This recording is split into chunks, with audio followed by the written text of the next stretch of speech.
जय जगन्नाथ ओडिया भक्ति कथा चैनल को आपन को बहुत बहुत स्वागत। प्रथमे तो मुझे क्षमा चाहूँगी एत दिन गैप पर वीडियो आसी एक्चुअली मोर निजर किसी पर्सनल इश्यू थिला तो से मो वीडियो को माने अपलोड कर पार्नली एंड किसी भी वीडियो को आसू नाला सो से मुझे क्षमा मागुची। तो पूर्व वीडियो में प्रहलादंकर भगवान विष्णु को प्रति जो भाव थिला से विषय किसी शुणी।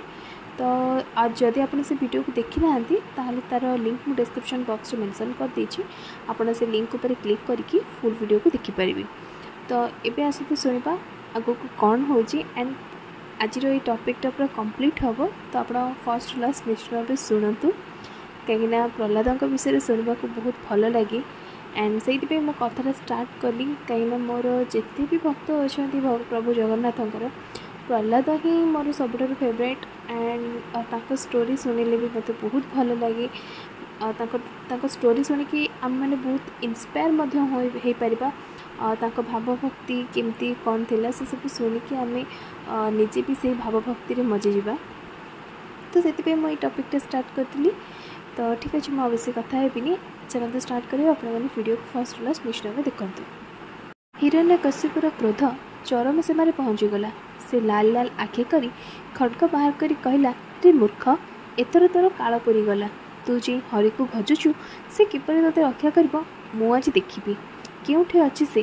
प्रहलाद कहले, मु आपण को पचारछि से केउठी नाहांती, सबुठारे अछंती। हाँ आपण ठारे भी अछंती, मो ठारे भी अछंती, आपण खड्गरे भी अछंती, से तो सबुठारे विद्यमान। हिरण्यकशिपु कहला, अच्छा ए स्तंभरे अछि? प्रहलाद कहले, निश्चय। पुणी हिरण्यकशिपु कहला, ठीक अच्छी तोर रक्षक को प्रथम मु सफा कर दूची, तापर तोर खबर नेबी। एतिके कही दुष्ट दैत्य स्तंभ को खूब जोरे गोटाए मुथा मारिदेला। तार मुष्टि प्रहार मात्र के स्तंभ मध्य एक भयंकर शब्द शुणागला, सते जेपरि ब्रह्मांडटा फाटिगला कि। सेतिके बेले भक्त प्रहलाद ओ ब्रह्मांकर वाणी को सत्य प्रतिपादित करने निमंते तथा समस्त पदार्थ निजर व्यापकता प्रमाणित करने निमंते भगवान एक विचित्र रूप धरी स्तंभ मध्य प्रकट हो गले। से रूप पूर्णतः मनुष्य रूपर नथिला कि पूर्णतः सिंहर रूप नथिला। से भयंकर विशाल उग्र रूप को ताकर तत्व कांचन करी देदीप्यमान चक्षु, तीक्ष्ण दंत, कुटीर भ्रूलता, लह लह जिहा, पर्वत गुंफा परी विस्तारित बदन और तीक्ष्ण अस्त्र परी नख सब आहरी अधिक भयंकर कर देउथाय। एभली अद्भुत नृसिंह रूप धारण करी भगवान दैत्यराज को धरने को गोड़ाई गले। हिरण्यकशिपु मध्य गोटाए गदा धरी ताको आक्रमण करी झपटी गला, किंतु गरुड़ साप को धरी पकाइबा परी भगवान ताको धरी पकाइले। हिरण्यकशिपु निरुपाय हो गला, तथापि बहु चेष्टा करी से ताको हाथरू खसी पड़ाइला। एथर से ढाल तरबारी धरी नाना प्रकार पैंतर बदलाई युद्ध करने को चेष्टा कला, किंतु भगवान को भयंकर अट्टहास ता आखि बुझी हो गला। भगवान पुणी थे खप कर धरी पकाइले। से टेकी नहीं जाई राजसभार द्वार देश निज जंघ उपर चिप कर पकाई तार बक्ष देश को तीक्ष्ण नखरे फाड़ीदेले एवं तार अंतनाड़ी को हाड़ परी निजर बेकरे पकाई दैत्यर मृतदेहटा को तले गड़ाई देले। दैत्यराज हिरण्यकशिपु निज बुद्धि अनुसार एक प्रकार अमर वर मागिथिला बोली कहले बेले चले, किंतु सर्वसमर्थ और अमोघ लीला भगवान अद्भुत सामर्थ्य आगे कौन बा असंभव। से तार समस्त शर्त को रक्षा करी मृत्युमुख को ठेलीदेली।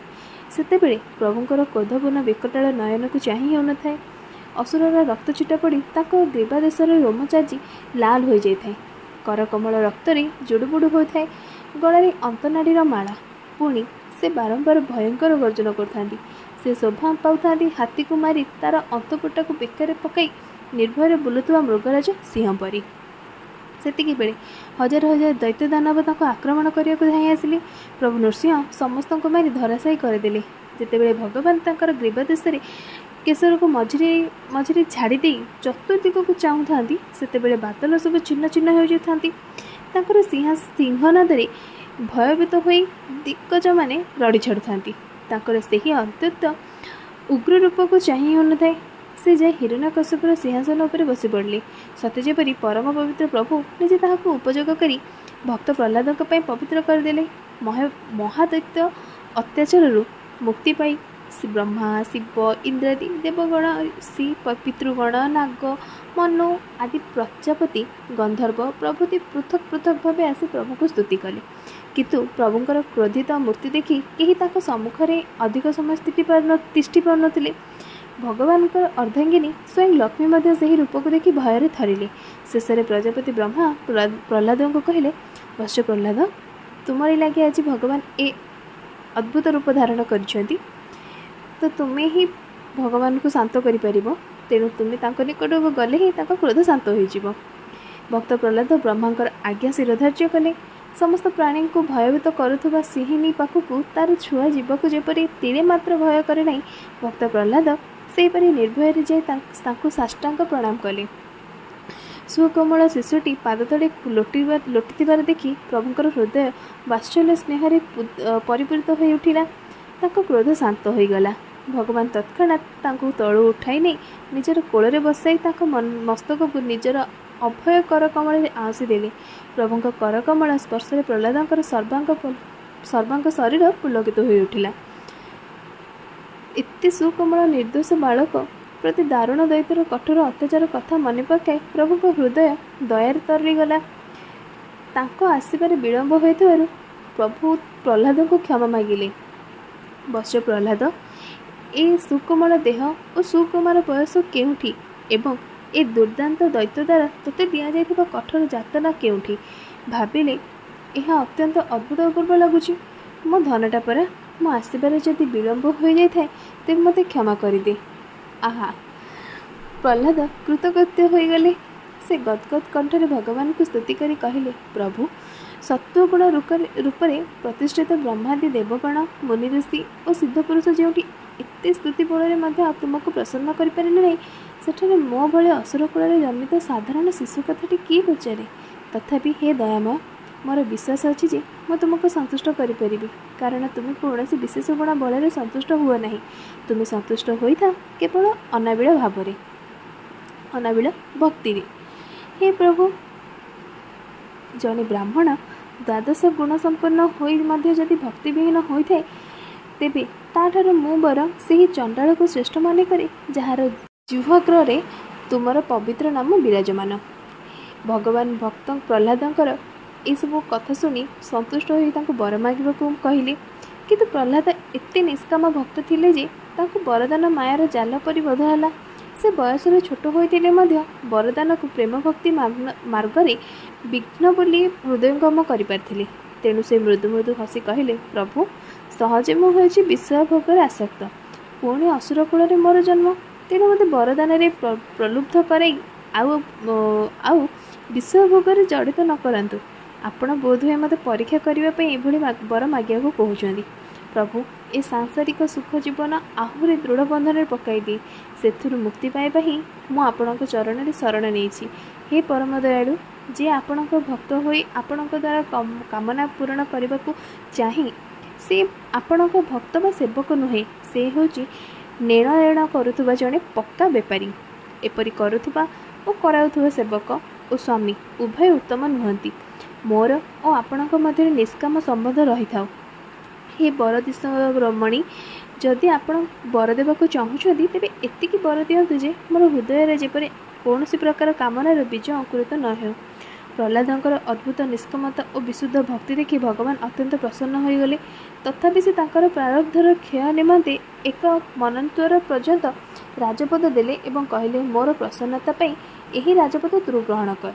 सुख भोग और निष्काम पुण्य कर्म द्वारा तुम्हें पुण्य और पाप को नष्ट करी अंतकाल समस्त कर्म बंधन मुक्त होई मत पाइजिब।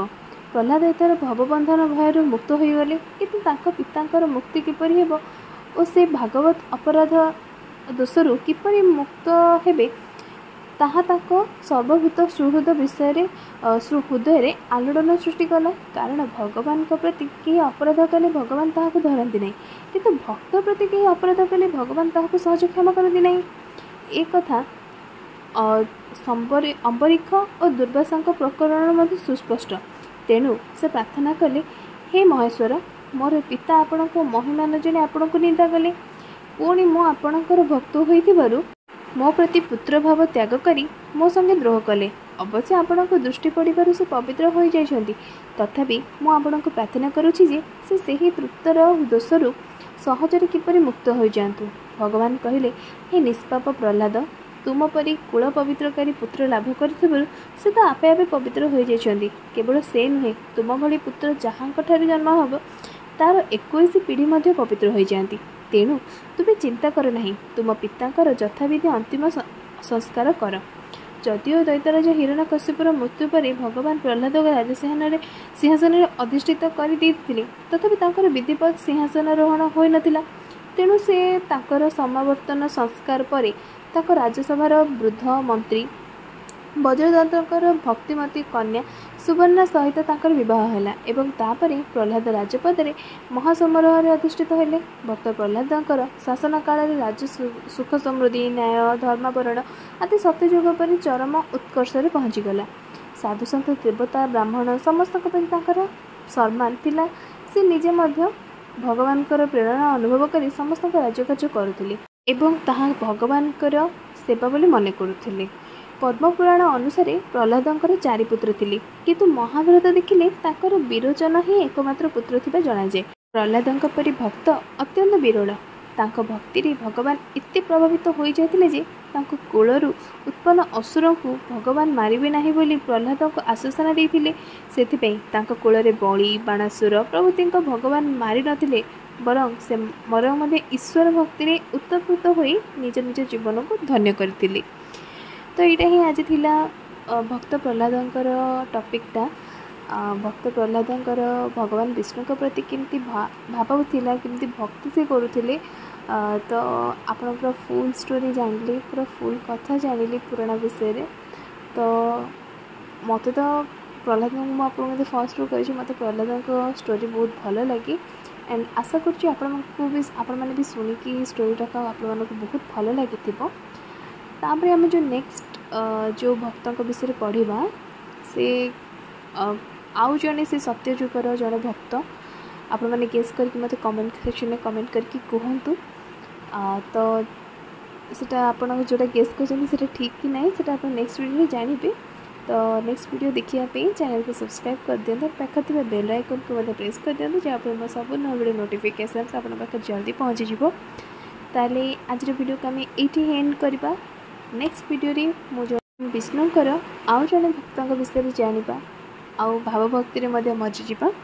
तो से पर्यंत मत विदाय दिंतु रची। जय जगन्नाथ जय जगन्नाथ जय जय श्री जगन्नाथ।